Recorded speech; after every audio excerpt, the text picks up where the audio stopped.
Welcome to Be On It, episode 37. Hey, Jessica, what's going on in the Beehive today? Hi, Debbie. I was thinking about Portland, Oregon, and Oregon in general, and what a beautiful place it was for me to grow up in. Yeah. I feel like Portland, Oregon, it's such a unique city because of our close proximity to the ocean, mountains, and desert. Any given day, you could get in your car and you can drive 2 to 3 hours max to get to the ocean, the desert, in shorter amount of time if you're going to Mount Hood. Mm. So we're just kind of right smack in the middle, surrounded by the Cascades to the east and then the coastal range to the west. And then in the backdrop is beautiful Mount Hood and lush forest. And we've got all this outdoor beauty going on. Our city's geography is shaped by volcanic activity that features, a viewpoint like Powell Butte and Rocky Butte, and they kind of tower nearby over the city. Additionally, Portland's location merges the Columbia River and the Willamette, and it's been historically vital for trade and transportation. So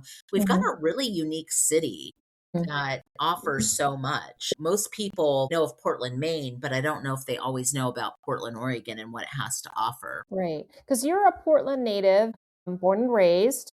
Born and raised in Portland. I was born and raised until high school in Texas and moved over in the mid 90s. Some people might not be familiar with where Portland lies on the map. Portland is in the state of Oregon. It's part of the West Coast. From the north to the south, there's Washington State, Oregon, and then California. And we're basically sandwiched in between Washington State and California. Portland, the biggest city in Oregon, is situated near the border of Washington State. And like you said, it's in a very unique position because it's accessible in all points from the east to the south to the west to all these different typographies, as you mentioned. Right. Another interesting thing is we have one of the largest urban forests in the United States at 51,000 acres.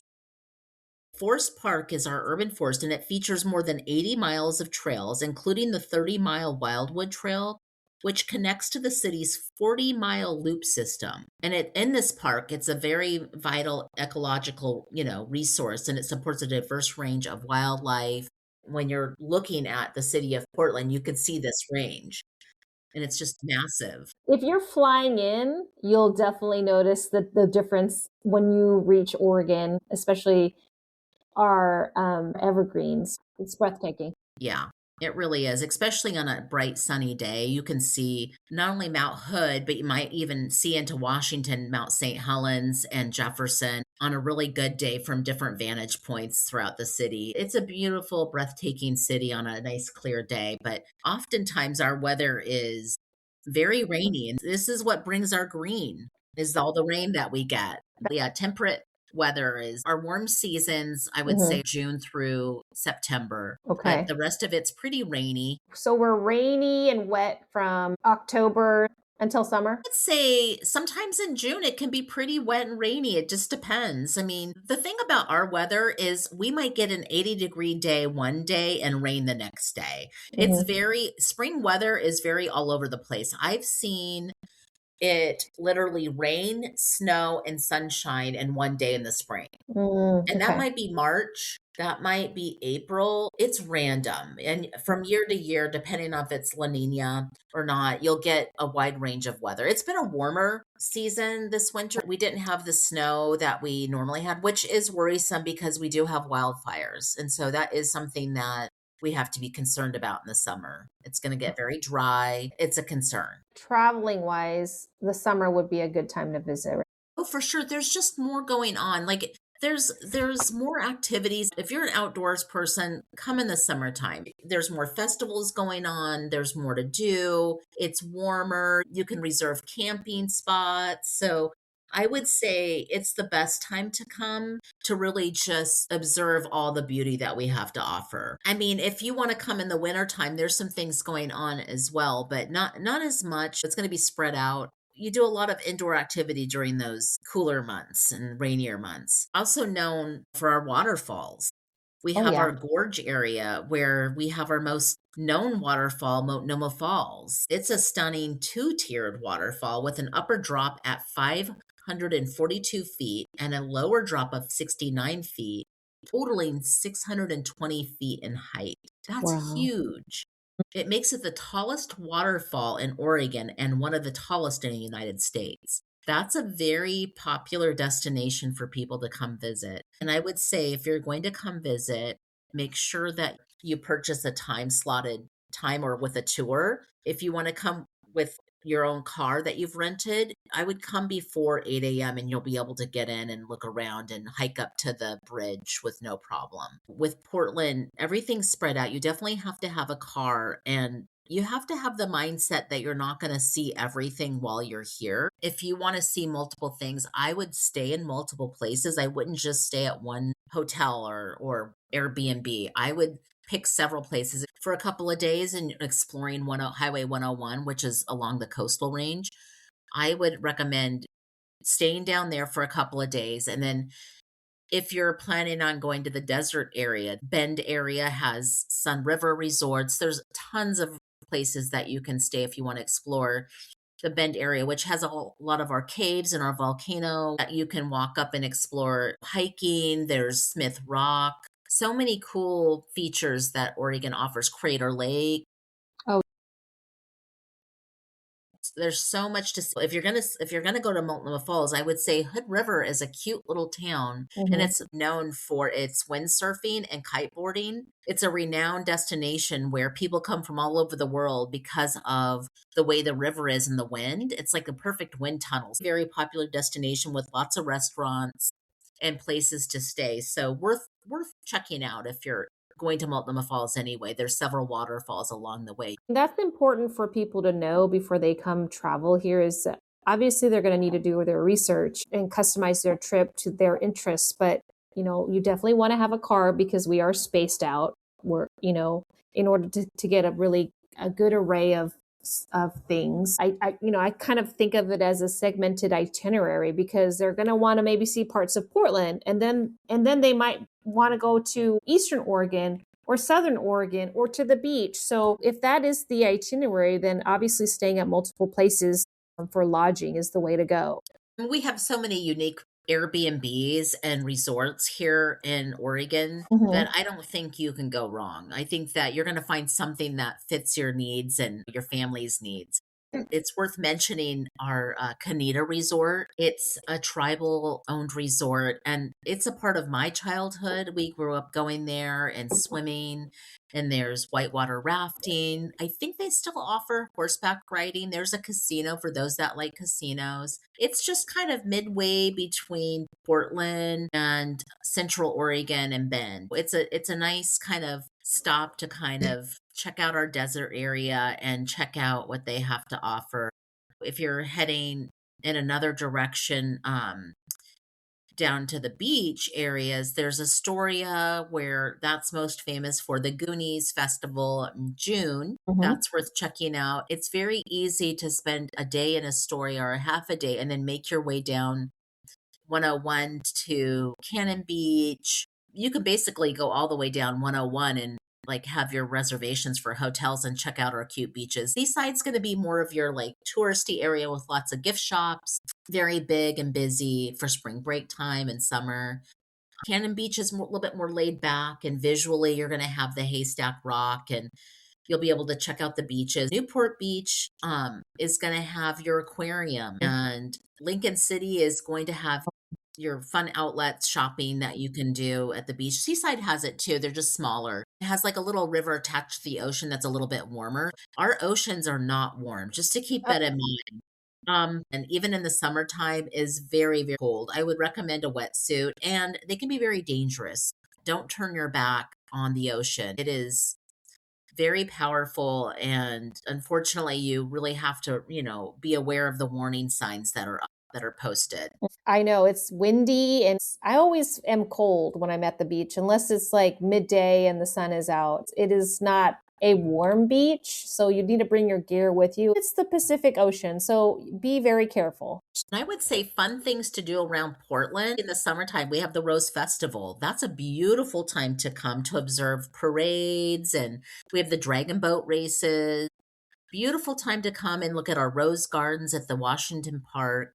We have the zoo, we have the Japanese gardens. We have the Pittock Mansion. These are all great local Portland things to come and do and visit. We even have walking tours and underground tours. We have special tunnels that you can explore that have a history. Being a trade and port city, it's very eclectic with its history. So you can learn a lot about Portland that way. I would say it's one of the oldest since 1905 amusement parks still running is Oaks Amusement Park. It has a roller rink and it has amusement park rides. Pretty impressive. So that's in the Hmm. Selwood area, which is a lovely family friendly neighborhood. You're going to find that it's so spread out that it's about different neighborhoods. You're going to find different food options in these neighborhoods and they're worth exploring. You mentioned the Rose Festival.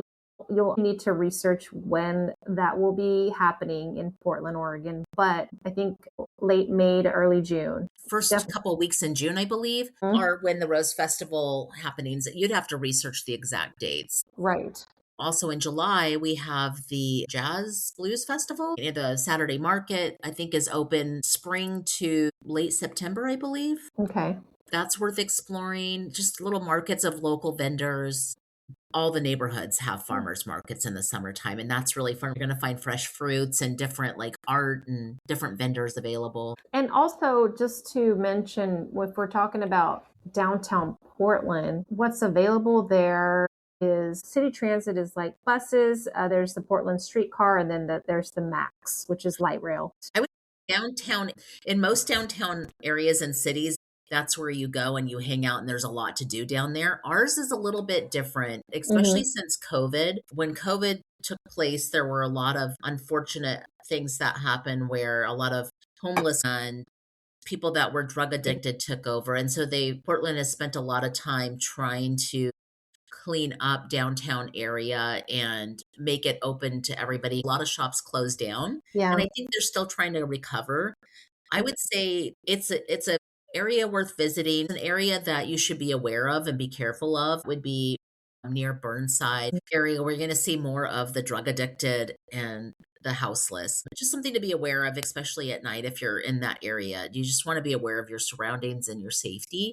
Yeah. There's Powell's Bookstore. Oh, I love That's in Powell's. the Upper Burnside area, Mhm. in Northwest, like right before the Pearl, right? Or like right after the Pearl or before the Pearl District, It I think. depends on which way you're Depends coming, on but which way you're coming from. Yeah. it's not quite on Burnside, but it's a little off of Burnside, and it's pretty historical. I just went there recently, but it's multiple floors.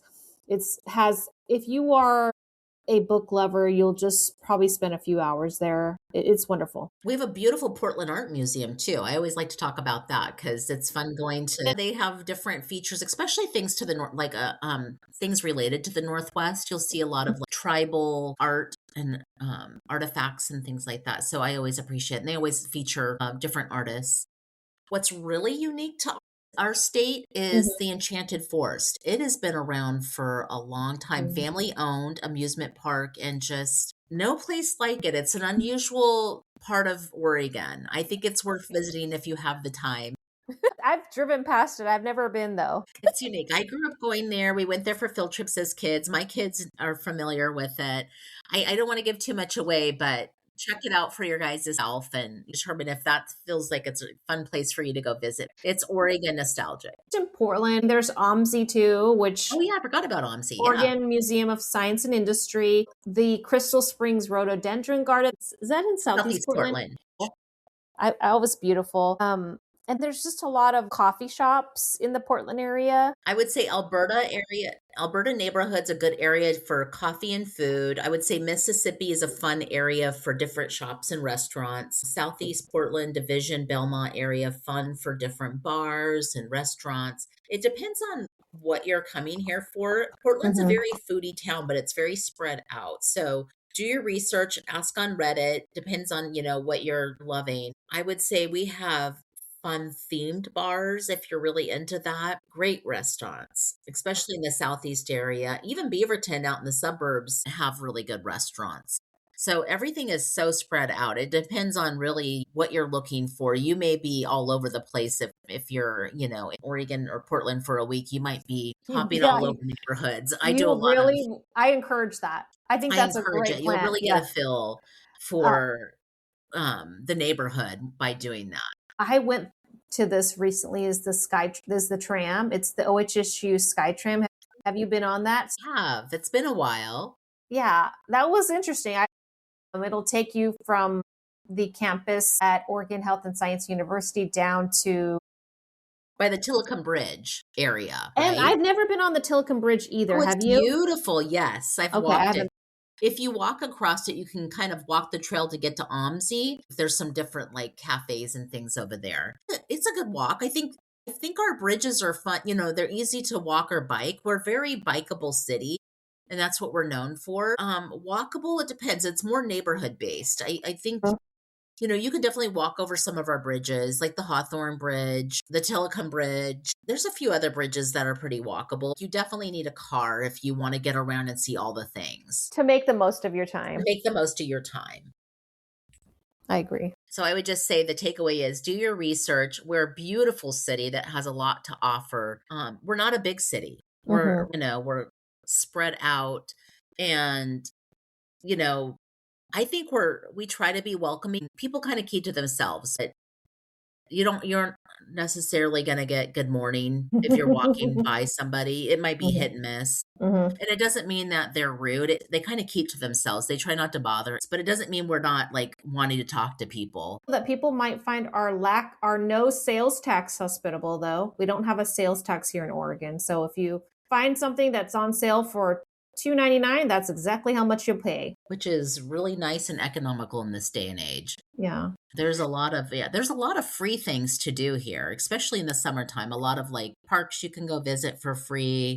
Oh, yeah. Central Library's beautiful. Lots of events like farmers markets and like we were saying, Saturday market's free. You just have to look up local events, and there's a lot of like trivia nights and all sorts of fun things going on. I will say that the vibe here is kind of relaxed. And I feel like because I'm not good at doing this. Once you develop your itinerary, that's great because you'll have a game plan of how you're going to see this and that. That's customized to you, but take a moment to take it all in, because that way you'll just get a really good broad impression of Oregon, of Portland, or wherever you visit inside of Oregon. Have your itinerary, but you might want to be flexible and be loose about it, because there might be things that catch your interest and you might want to take a little detour, so to speak, and be observant. I think you are really observant, Jessica, and you take it all in. But when I go somewhere, I'm just like very focused on hitting point A to point B and all the things on my itinerary. And I kind of get a little myopic that way, but it's good to just be really observant and take in all of that this state has to offer, because there's a lot of things here that really activate your visual sense, your sense of touch, the climate. All your senses will hopefully be activated, and just take a moment to just appreciate that, because when you visit and then you go home, I feel like, in my opinion, the cool thing that you'll remember is the natural beauty of this place and the climate, especially if you come during the summer. I think you'll have some appreciation of it being warm here and how beautiful it is here. I agree. Yeah. If you enjoyed this and you like what we're all about, join us next time. Join us next time and send us some fan mail. Bye. See you next time. Just so you know, this is for entertainment purposes only. We are speaking from our lived experiences and are not licensed therapists.